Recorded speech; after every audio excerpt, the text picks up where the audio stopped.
wabarakatuh. Hari ini kita akan membahas model deterministik dinamis part kedua. Di mana di part kedua ini yang akan kita bahas itu adalah metode economic part period atau biasa disebut dengan EPP, metode period order quantity atau POQ, kemudian metode silver mill. Nah, untuk metode yang pertama yaitu metode economic part period atau EPP, patokannya yang harus kita pegang itu adalah ukuran lot pemesanan ekonomis itu akan kita capai apabila total kumulatif unit periodenya mendekati nilai EPP. Pertanyaannya, EPP-nya bagaimana cara mencarinya? EPP-nya kita dapatkan dari ongkos pesan dibagi dengan ongkos simpan atau A dibagi dengan H. Nah, sekarang kita akan coba langsung ke bagian soalnya. Dalam hal ini, soalnya kita memiliki permintaan dari periode ke-1 sampai ke-4. Ongkos pesannya adalah 500.000. Waktu ancang-ancangnya atau lead time-nya adalah 1 minggu. Ongkos simpannya adalah 10.000 per unit per minggu. Ya, dari soal di atas kita bisa menghitung EPP-nya terlebih dahulu untuk menyelesaikan kasus economic part period dengan cara ongkos pesannya 500.000 dibagi dengan ongkos simpannya. Berarti kita dapat 50 unit per periode. Itu sebagai patokan kita. EPP kita adalah 50 unit per periode. Nah, di sini kita akan menghitung bagaimana cara menyelesaikannya. Pertama adalah menggunakan tabel EPP, di mana ada minggu, ada demand, ukuran lot, periode simpan, unit period, dan unit period kumulatif. Semuanya dalam Rp1.000. Kita kasih clue di situ, EPP-nya adalah 50. Tadi kita sudah hitung, itu yang tidak boleh kita lewati. Nah, untuk minggu pertama, permintaan kita adalah 8. Ukuran lot kita 8. Periode simpan nggak ada, karena kita tidak menyimpan. Kita butuh, kita beli, langsung kita pakai. Nah, kita mencoba menggabungkan minggu kedua di sini ke minggu pertama. Dengan demand sama dengan 20, ukuran lotnya adalah 28. Dapatnya dari mana? Dari 20 ditambah 8. Periode simpannya si 20 barang di periode kedua ini adalah selama 1 minggu disimpan. Nah, unit periodenya di sini adalah 20. 20 unit periode ini adalah kalian cek demand dan juga periode simpan. Berarti kalau di sini 20 dikali 1. Makanya unit periodnya adalah 20. Unit period kumulatifnya 20 dapat dari 20 ditambah 0 atasnya. Nah, EPP kita 50, unit period kumulatif kita 20, masih aman. Jadi kita mencoba menghitung minggu ketiga dengan demand sama dengan 56. Ukuran lotnya itu 84, dapatnya dari 56 tambah 20 ditambah 8.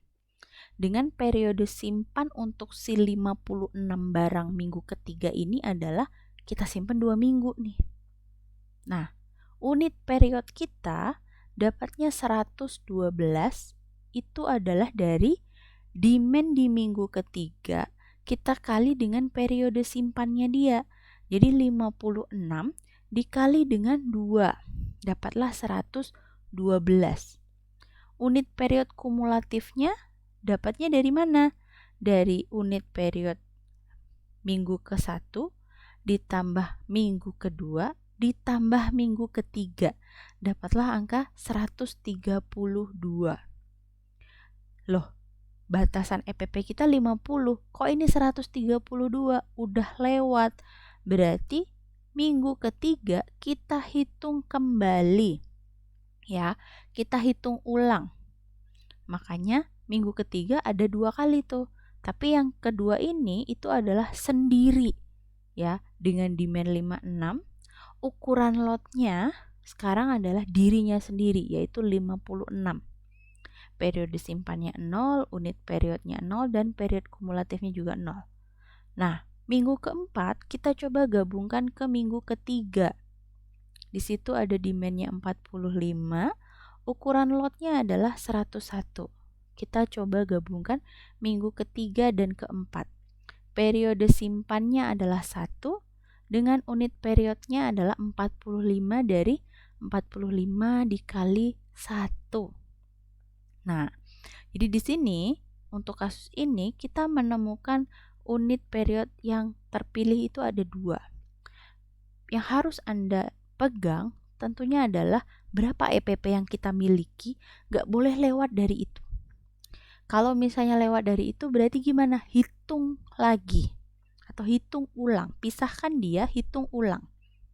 Jadi patokannya nggak boleh lewat EPP yang sudah kita hitung sebelumnya dari ongkos pesan dibagi ongkos simpan. Nah, masuk ke tabel POR-nya, bagaimana cara mencarinya? Itu adalah yang bagian kuning tadi. Yang kuning pertama 20. Dari minggu ke-1, minggu kedua, ukuran lotnya adalah 28. Berarti 28 taruh di minggu ke-1. Yang kuning selanjutnya yang mana? Yaitu yang 45. Ukuran lotnya berapa? 101. Minggu ketiga dan keempat, taruh di minggu yang ketiga. Ya, cara mengerjakannya masih sama seperti yang LUC dan juga LTC. Kita majukan 1 ketika lead time-nya sama dengan 1. Kalau lead time-nya 2 gimana? Berarti maju 2 kotak. Nah, untuk menghitung ongkos totalnya, kita harus memperhatikan dari berapa kali dia melakukan pemesanan dan berapa banyak yang disimpan.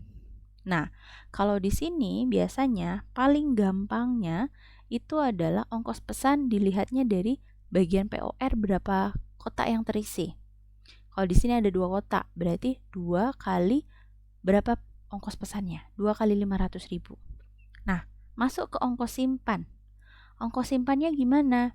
Kalau misalnya Anda susah mencari dari tabel EPP yang sebelumnya, saya biasanya pakai triknya adalah di bagian ukuran lot pemesanan yang kosong, nggak ada angkanya, ya, itulah yang disimpan. Yang kosong itu kan kalau Anda lihat ada di periode 2, 20 itu kan kosong. 45 itu juga kosong kan di bagian key-nya, artinya itu disimpan.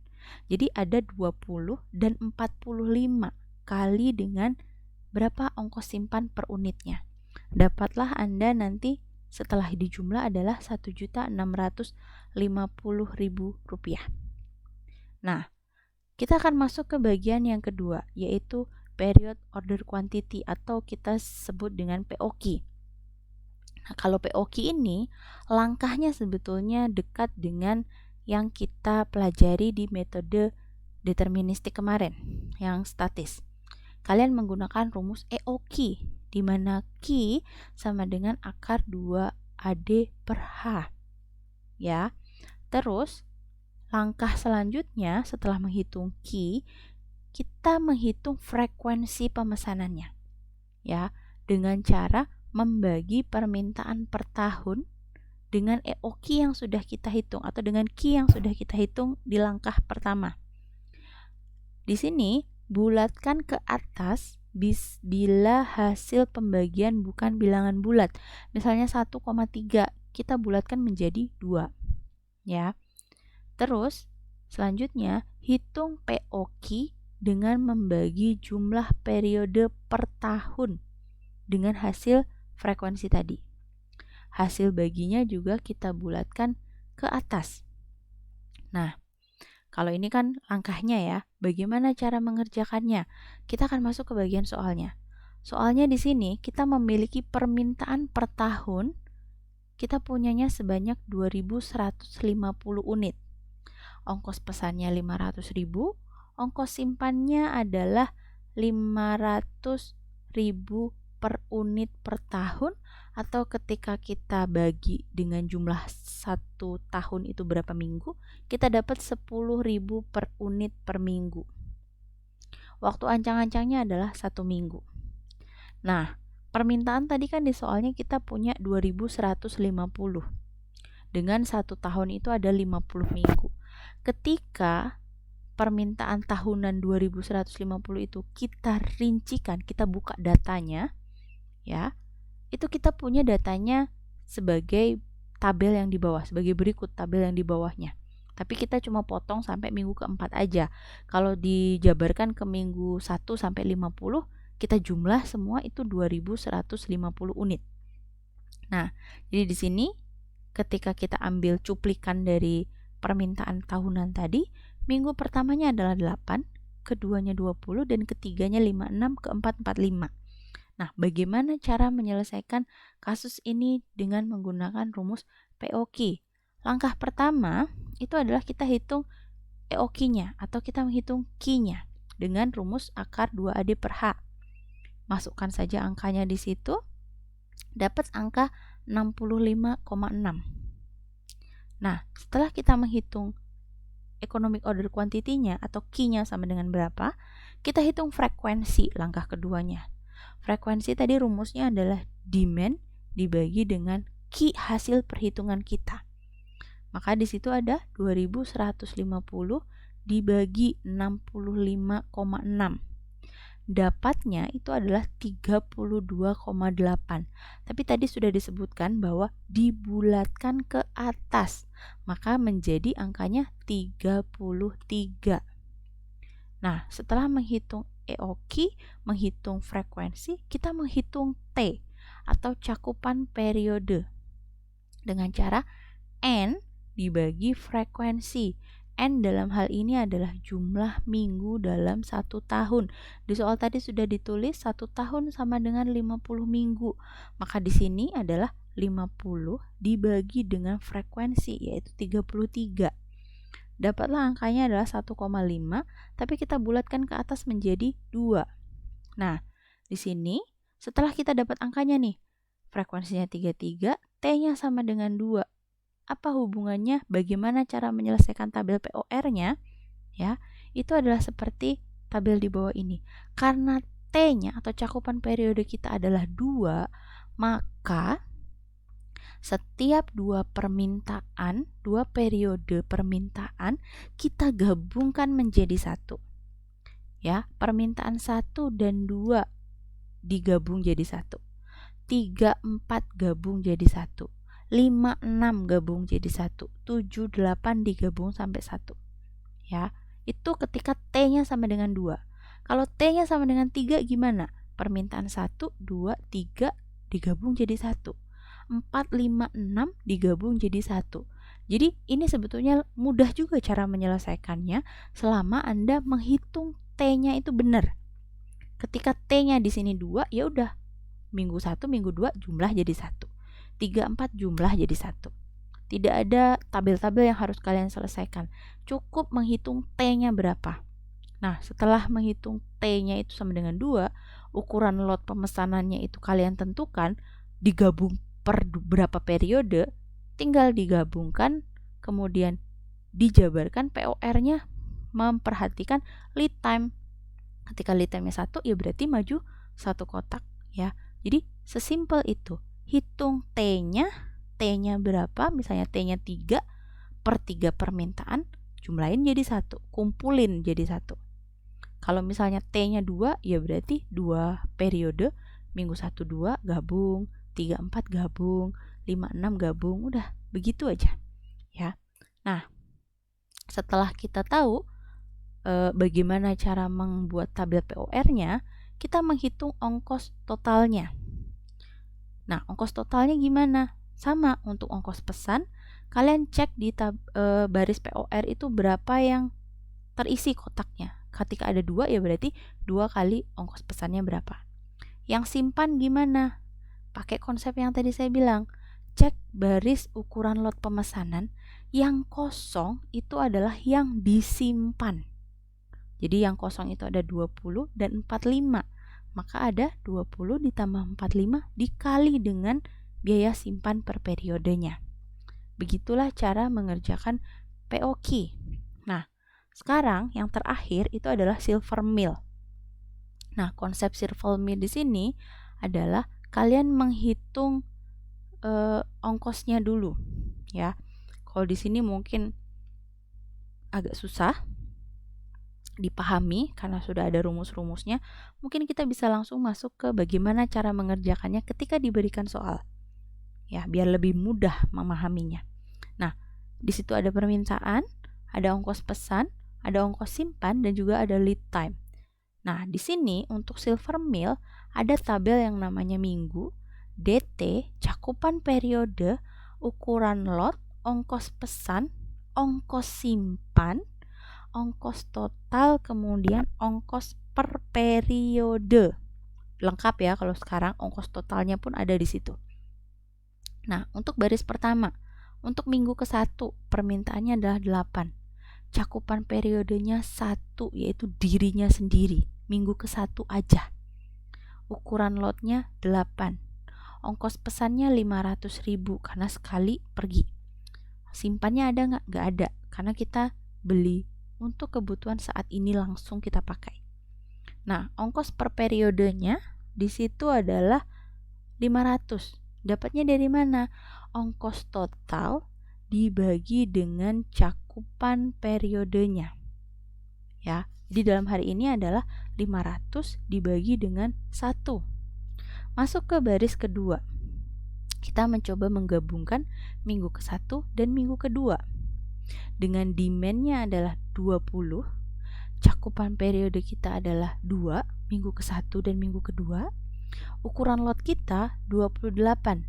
20 ditambah 8. Ongkos pesan kita jelas 500.000. Ongkos simpan kita, si 20 barang ini kita simpan 1 minggu. Ongkos totalnya berarti dari ongkos pesan ditambah ongkos simpan. Jadinya adalah 700. Ongkos per periode dapat 350, itu adalah dari 700 dibagi dengan cakupan periode 2, berarti 700 dibagi 2. Nah, kan turun ya, dari 500 ke 350 turun. Nah, ketika kita coba gabungkan yang minggu ketiga, ternyata ongkos per periodenya 1820 dibagi 3 itu adalah 606,7. Jadi naik dari 500 ke 350 ke 606. Jadi naik. Nah, ketika naik ini kita hitung ulang kembali si minggu ketiga itu sendiri. Nah, di minggu ketiga setelah kita pisahkan, kita hitung cakupan periodenya 1 karena untuk dia sendiri ukuran lotnya 56, ongkos pesannya 500.000. Ongkos totalnya dan ongkos per periodenya setelah kita hitung dibagi cakupan periodenya tetap sama. Di minggu keempat kita mencoba menggabungkan dengan minggu ketiga, kita sudah punya ongkos simpan. Ketika ongkos total kita bagi dengan cakupan periode, ternyata turun juga, yaitu 475. Nah, dalam kasus silver meal ini ada 2 yang terpilih ya. Jadi konsepnya ketika turun, semakin turun kok naik. Nah, ketika naik ini berarti kita pisahkan dia, hitung ulang kembali sendiri. Nah, jadi konsepnya seperti itu. Nah, di sini kita menghitung ongkos totalnya. Ongkos totalnya adalah 700 ya, yang bagian kuning. Kalian cek ongkos totalnya berapa, ditambah dengan 950.000.